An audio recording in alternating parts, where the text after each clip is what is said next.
Hey YouTube, this is Steve from Average Joe's Fantasy Football, and we are here to go over kind of what happened this past season, what I've learned from it, hopefully what you guys also learned from it, and of course, getting ready for those playoffs. There's a lot of great excitement. I know fantasy is kind of in that weird position. If you're in Dynasty, this is the exciting part of the season. If you're in redraft, you're kind of sad to see everything go, and then now you're probably doing, some FanDuel and, other things to get you excited for the playoff games if your team is not in it. Hopefully your team is in it this weekend. We've got obviously some great games on Saturday, Sunday, and Monday night. Obviously, my Cowboys play Monday night.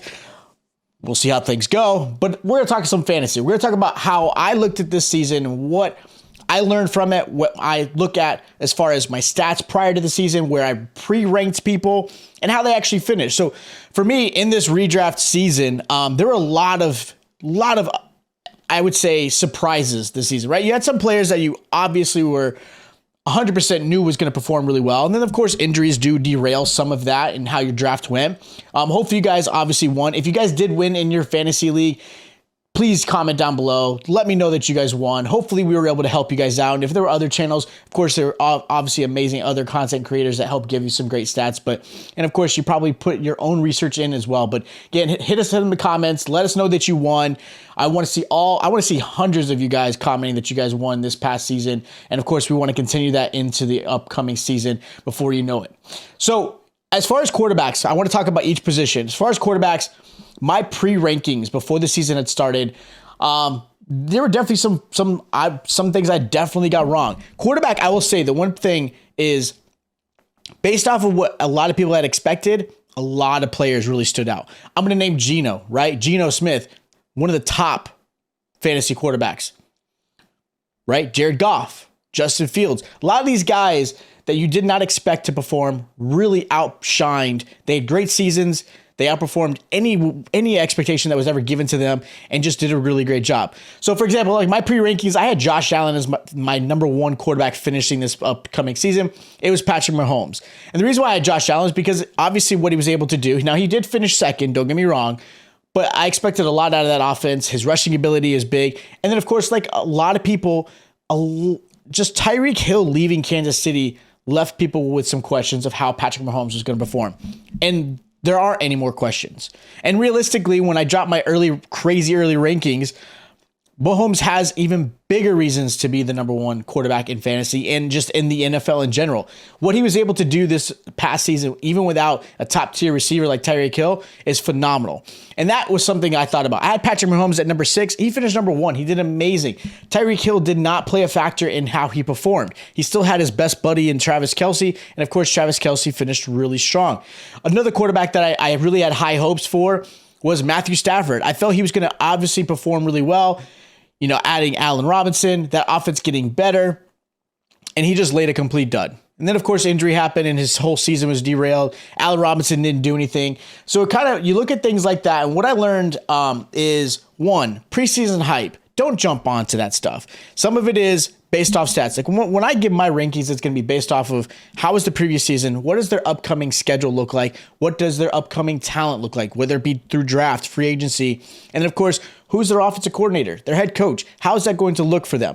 And so a lot of my rankings are based off those factors. There are always going to be factors that play into that. There's going to be injuries. There's going to be players, for example, like Allen Robinson that didn't perform.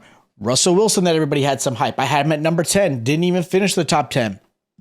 A lot of factors played in that.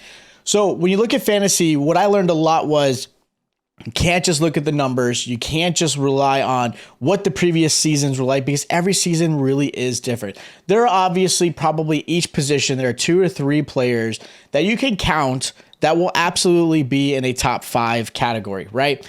That they're going to perform at least in the top 10.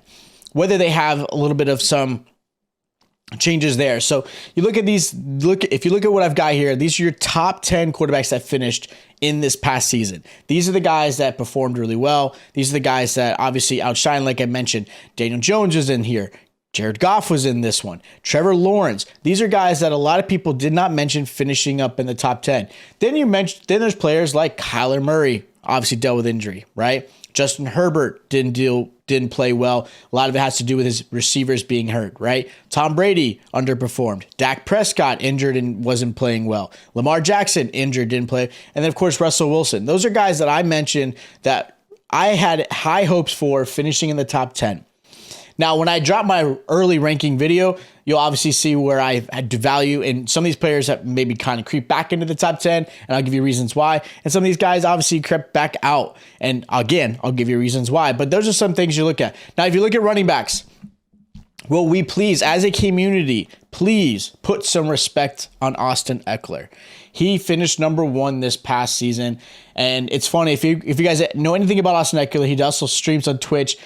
He is a fantasy player. He loves playing fantasy football. And it's funny how much he is into it as a player himself. And he finished number 1. Christian McCaffrey, CMC, number 2. And I think actually him going to the 49ers absolutely changed the rest of his season, which is phenomenal. Again, Josh Jacobs, who a lot of people did not have any expectations into this season. A lot of it was obviously with the Raiders talking about not extending him, not taking his 5th-year option. McDaniels obviously not having any. I mean, I still think he doesn't believe in Josh Jacobs. And Josh Jacobs proved what he's capable of doing. Then you got players like Tony Pollard, who crept into that top 10, finishing 9th in the season. And that was still with Ezekiel Elliott and some injuries, and he was still able to finish top 9, right? He was in there. He was awesome. When you look at what I pre-ranked, I had Jonathan Taylor number 1. I think a lot of people did. Didn't exist, right? That offensive line was horrendous for the Colts. Matt Ryan took a million leaps backwards. And, of course, there were some injuries that were involved.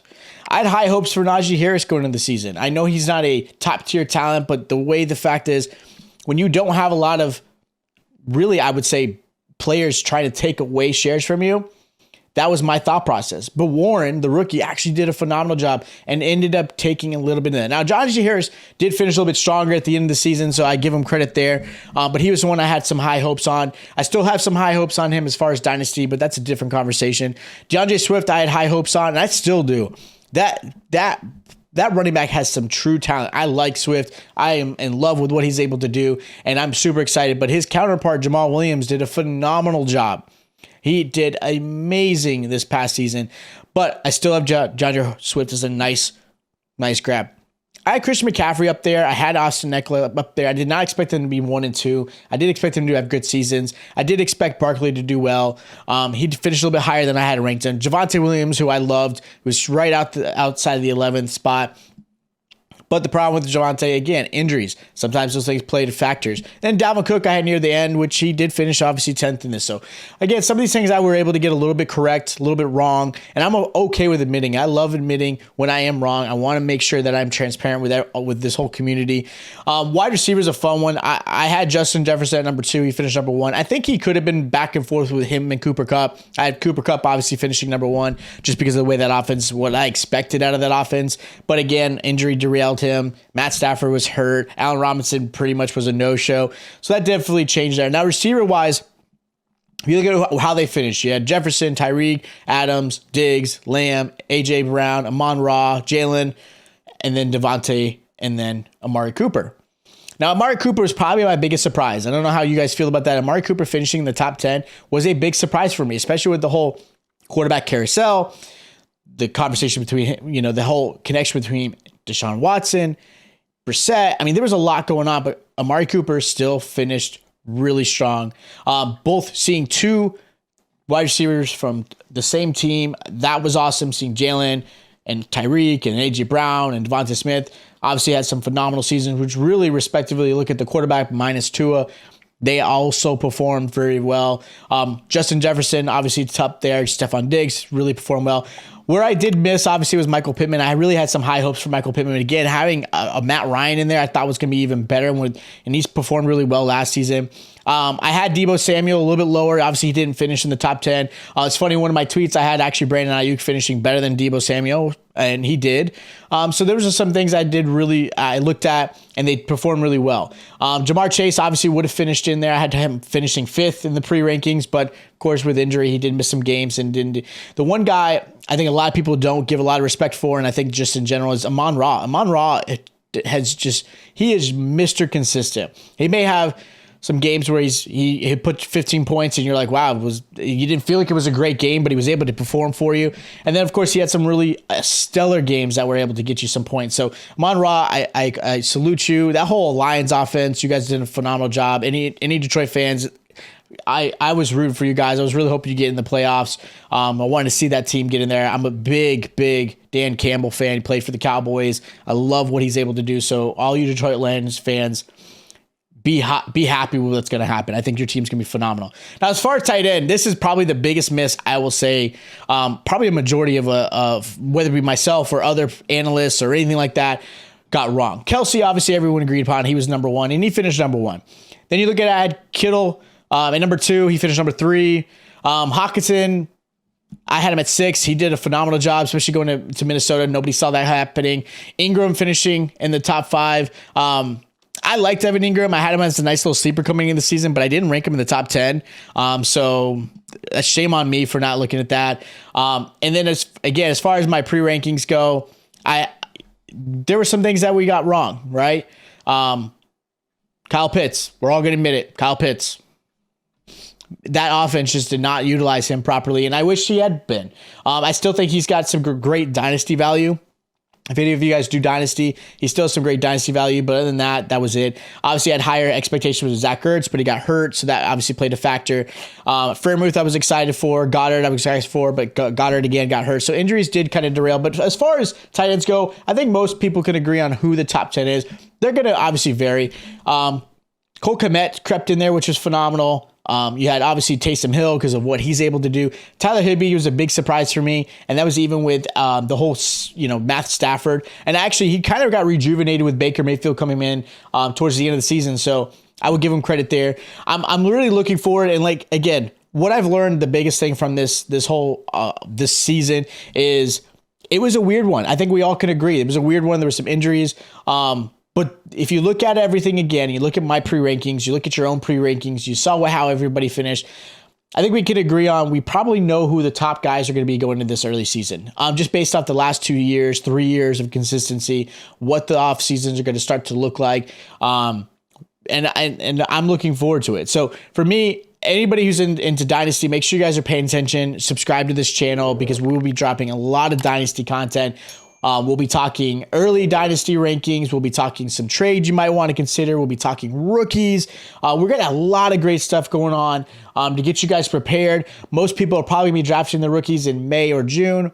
So there's a lot, especially once the combine happens. I am going to be going full force into the rookie positions and we'll give my recommendations and insight of who you should be thinking about going after and what type of trades you might want to do if you're trying to rebuild, or if you're in a win now, what you should be thinking about in the future. So again, Dynasty, make sure you guys are subscribed to the channel. We're going to be able to give you guys the best advice we possibly can.